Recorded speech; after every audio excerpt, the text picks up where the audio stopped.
Now the shadow of the southwest column at the corner of the veranda on the bedroom side falls across the garden. The sun, still low in the eastern sky, rakes the valley from the side. The rows of banana trees, growing at an angle to the direction of the valley, are everywhere quite distinct in this light. From the bottom to the upper edge of the highest sectors, on the hillside facing the one the house is built on, it is relatively easy to count the trees, particularly opposite the house, thanks to the recent plantings of the patches located in this area. The valley has been cleared over the greater part of its width here. There remains, at present, nothing but a border of brush some 30 yards across at the top of the plateau, which joins the valley by a knoll with neither crest nor rocky fall. The line of separation between the uncultivated zone and the banana plantation is not entirely straight. It is a zigzag line with alternately protruding and receding angles, each belonging to a different patch of a different age, but of a generally identical orientation. Just opposite the house, a clump of trees marks the highest point the cultivation reaches in this sector. The patch that ends here is a rectangle. The ground is invisible, or virtually so, between the fronds. Still, the impeccable alignment of the boles shows that they have been planted only recently, and that no stems have as yet been cut. Starting from this clump of trees, the patch runs downhill with a slight divergence towards the left from the greatest angle of the slope. There are 32 banana trees in the row, down to the lower edge of the patch. Prolonging this patch towards the bottom, with the same arrangement of rows, another patch occupies the space included between the first patch and the little stream that flows through the valley bottom. This second patch is 23 trees deep, and only its more advanced vegetation distinguishes it from the preceding patch. The greater height of the trunks, the tangle of fronds, and the number of well-formed stems.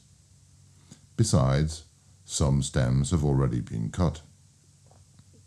But the empty place where the bole has been cut is then as easily discernible as the tree itself would be with its tuft of wide, pale green leaves, out of which comes the thick, curving stem bearing the fruit. Furthermore, instead of being rectangular like the one above it, this patch is trapezoidal, for the stream bank that constitutes its lower edge is not perpendicular to its two sides, running up the slope, which are parallel to each other. The row on the right side has no more than 13 banana trees instead of 23. And finally, the lower edge of this patch is not straight, since the little stream is not. A slight bulge narrows the path towards the middle of its width. The central row, which should have 18 trees if it were to be a true trapezoid, has in fact only 16. In the second row, starting from the far left, there would be 22 trees, because of the alternate arrangement in the case of a rectangular patch. There would also be 22 for a patch that was precisely trapezoidal, the reduction being scarcely noticeable at such a short distance from its base. And in fact, there are 22 trees there. But the third row too has only 22 trees, instead of 23, which the alternately arranged rectangle would have. No additional difference is introduced at this level by the bulge in the lower edge. The same is true for the fourth row, which includes 21 boles, that is, one less than an even row of the imaginary rectangle. The bulge of the bank also begins to take effect, starting from the fifth row. This row, as a matter of fact, also possesses only 21 trees, whereas it should have 22 for a true trapezoid and 23 for a rectangle, uneven row. These numbers themselves are theoretical, since certain banana trees have already been cut at ground level once the stem has matured. There are actually 19 tubs of leaves and 2 empty spaces which constitute the fourth row, and in the fifth, 20 tubs and 1 space. That is, from bottom to top, 8 tufts of leaves, an empty space, 12 tufts of leaves. Without bothering with the order in which the actual visible banana trees and the cut banana trees occur, the sixth row gives the following numbers: 22, 21, 20, 19, which represent respectively the rectangle, the true trapezoid, the trapezoid with a curved edge, and the same after subtracting the holes cut for the harvest. And for the following rows, 23, 21, 21, 21, 22, 21, 20, 20, 23, 21, 20, 19, etc. On the log bridge that crosses the stream at the bottom of this patch, there is a man crouching, a native, wearing blue trousers and a colourless undershirt that leaves his shoulders bare. He is leaning towards the liquid surface as if he was trying to see something at the bottom, which is scarcely possible, the water never being transparent enough, despite its extreme shallowness. On the near slope of the valley, a single patch runs uphill from the stream to the garden. Despite the rather slight declivity of the slope appears to have, the banana trees are still easy to count here from the height of the veranda. As a matter of fact, the trees are very young in this zone, which has only recently been replanted. Not only is the regularity of the planting perfect here, but the trunks are no more than 1.5 feet high, and the tufts of leaves that terminate them are still quite far apart from each other. Finally, the angle of the rows with the direction of the valley, about 45 degrees, also favors their enumeration. An oblique row begins at the log bridge at the right and reaches the left corner of the garden. It includes the 36 trees in its length. The alternate arrangement makes it possible to consider these same trees as being aligned in 3 other directions. First of all, the perpendicular to the first direction mentioned, then 2 others, also perpendicular to each other, and forming angles of 45 degrees with the first 2.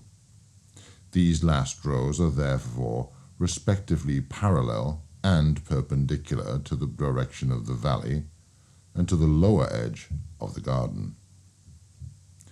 The garden is, at present, only a square of naked earth, recently spaded, out of which are growing perhaps a dozen thin young orange trees, a little shorter than a man, planted at A's orders.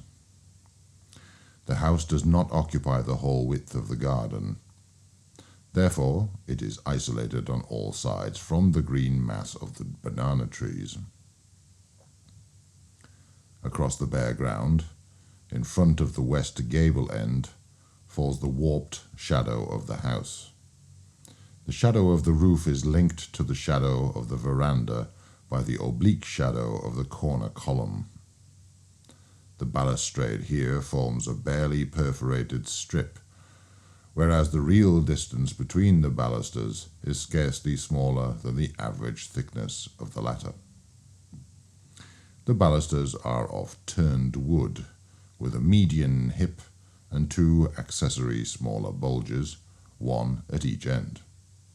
The paint, which has almost completely disappeared from the top surface of the handrail, is also beginning to flake off the bulging portions of the balusters. They present, for the most part, a wide zone of naked wood halfway up the baluster, on the rounded part of the hip, on the veranda side. Between the grey paint that remains, faded with age, and the wood, greyed by the action of humidity, appear little reddish-brown surfaces, the natural colour of the wood, where it has been exposed by the recent fall of new flakes of paint. The whole balustrade is to be repainted a bright yellow. That is what A has decided. The windows of her bedroom are still closed. However, the blinds which replace the panes of glass are opened as far as possible, thus making the interior of the room bright enough. A is standing in front of the right-hand window, looking out through one of the chinks in the blinds towards the veranda. The man is still motionless, bending over the muddy water on the earth-colored log bridge. He has not moved an inch, crouching, head lowered, forearms resting on his thighs, hands hanging between his knees. In front of him, in the patch along the opposite bank of the little stream, several stems look ripe for harvesting. Several bowls have already been cut in this sector. Their empty places appear with perfect distinctness in the series of geometrical alignments. But on closer inspection, it is possible to distinguish the sizable shoot that will replace the severed banana tree a few inches away from the old stump, already beginning to spoil the perfect regularity of the alternate planting. From the other side of the house can be heard the noise of a truck coming up the road on the near slope of the valley. A's silhouette, outlined in horizontal strips against the blind of her bedroom window, now has disappeared. Having reached the level portion of the road just above the rocky outcrop that marks the end of the plateau, the truck shifts gears and continues with a less muffled rumble. Then the sound gradually fades as it drives off east through the scorched brush dotted with motionless trees towards the next plantation, Frank's. The bedroom window, the one nearest the hallway, opens outward. The upper part of A's body is framed within it. She says, "Hello," in the playful tone of someone who has slept well and awakened in a good mood, or of someone who prefers not to show what she is thinking about, if anything, and always flashes the same smile on principle, the same smile which can be interpreted as derision just as well as affection, or the total absence of any feeling whatsoever.